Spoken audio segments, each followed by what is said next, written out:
This is the tale of two Barrys.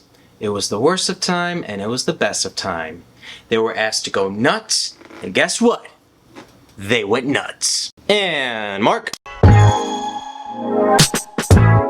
Optimistic moviegoers, The Flash has just been released this past week. I went to see it, and this is what I have to say. The movie starts off with an electrifying reintroduction to Barry Allen, who once again dons the iconic and upgraded red suit. Of course, it takes place in present-day Gotham City, and of course, we see a few familiar faces, including Ben Affleck's Batman, and other faces slash cameos that I will not be spoiling it because at least one of these is quite laughable. And again, I won't be spoiling it. So anyways, during the course of the story, Barry discovers that his speed abilities allows him to break through time and space and travel to, you guessed it, the past.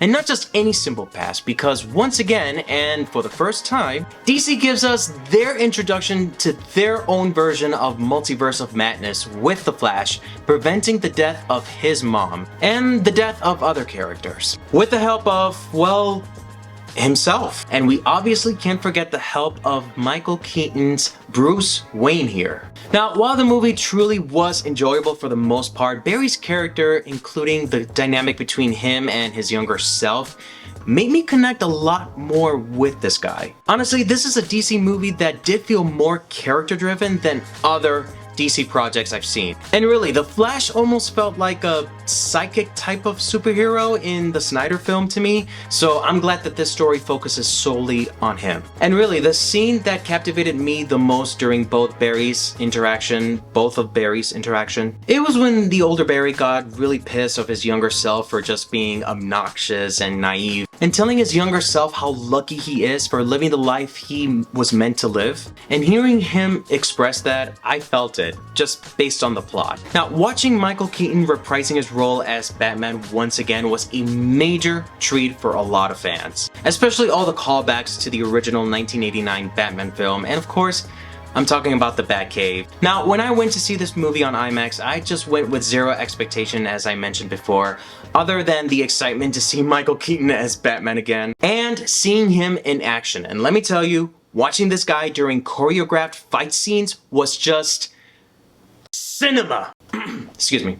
Now, a lot of folks, and some if not most of you guys, have been wondering about the visuals and action sequence because thanks to the leaks of some of these scenes with the CGI, it did leave viewers feeling a bit baffled. Now, the director Andre did share in Variety article that those visual effects were intentional simply to understand the character's perspective when everything is basically distorted, which does make sense. And honestly, I said this a couple of times before in the past reviews that the visual effects, CGI of it all, doesn't really interfere with my movie experience as long as it's not that obvious. Now, the only thing I would have to point out here that is a bit of a flaw is the ending. Now, as you recall, James Gunn is now like the head of DCEU, and this movie is meant to be like a reset. There wasn't really any indication as to how, or better yet, towards like what direction the DCEU is going to be taking from here. I mean, yes, I will say this, there is a post-credit, but the post-credit is just basically for laughs. Like, there's nothing specific as far as the direction or like what Saga is gonna unleash or what we're gonna be seeing moving forward with future projects coming up. And I mean, a lot of it is because of the unexpected cameo that we saw at the end of this. But still, it would have been better to at least see a post-credit to indicate something specific that will keep fans excited for what's to come in future projects. So with all of that said and done, I will give this film an optimistic rating of 7.5 out of 10 stars. I can't say that it's such a great movie, nor is it perfect. I do feel that for most moviegoers, it may sit pretty well, but as far as the visuals and the plot in itself, it may not sit as well. But hey, the directors and crews can't win everyone over. Is it recommendable? Absolutely. And I would say that you don't have to necessarily be like a superhero or die-hard superhero fan to watch The Flash. This is a fun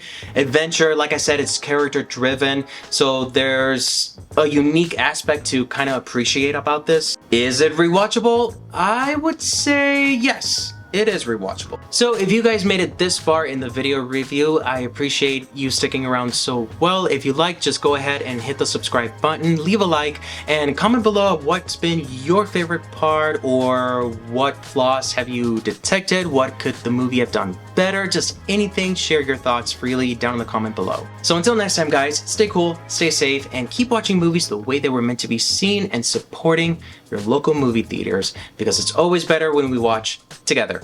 Enough said, later.